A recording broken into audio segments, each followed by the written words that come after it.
Satyabama Institute of Science and Technology, Chennai and Sriperumbudur. Villupuram அருகே அரசு கொள்முதல் நிலையத்திலிருந்து 2000 நெல் மூட்டைகள் மழைநீரில் மூழ்கி சேதமடைந்திருக்கின்றன. கூடுதல் விவரங்களை செய்தியாளர் காமராஜிடம் கேட்கலாம். காமராஜ், மழை காரணமாக அங்கு எவ்வளவு ஏன் முன்னேற்பாடுகள் ஏதேனும் செய்யவில்லையா? தற்போது அங்கு நெல் மூட்டைகள் எந்த அளவில் பாதிக்கப்பட்டிருக்கின்றன? விவசாயிகளோட கோரிக்கை என்னவா இருக்கு?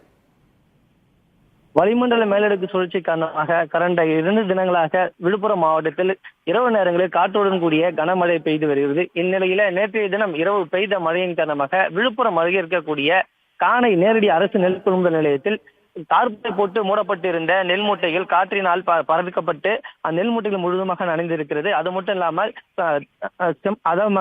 நெல் மூட்டைகள் மூட்டை பிடிக்காம களத்தில் வைக்கப்பட்டு குவிக்கப்பட்டிருந்த நெல்கள் வழிந்தோடிய மழையினால முழுவதுமாக சேதமடைஞ்சிருக்குது.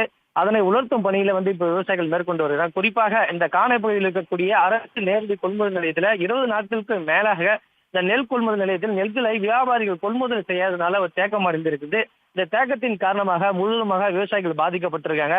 உடனடியாக அந்த நெல்களை கொள்முதல் செய்தால் தங்கள் விவசாயிகள் விளைவித்த நெல் பாதிப்பின்றி விற்பனை செய்ய முடியும் கோரிக்கை வைத்திருக்காங்க. அரசு இதற்கு உடனடியாக நடவடிக்கை எடுக்க வேண்டும் என்ற கோரிக்கை வலியுறுத்திருக்காங்க. விவரங்களுக்கு நன்றி காமராஜ்.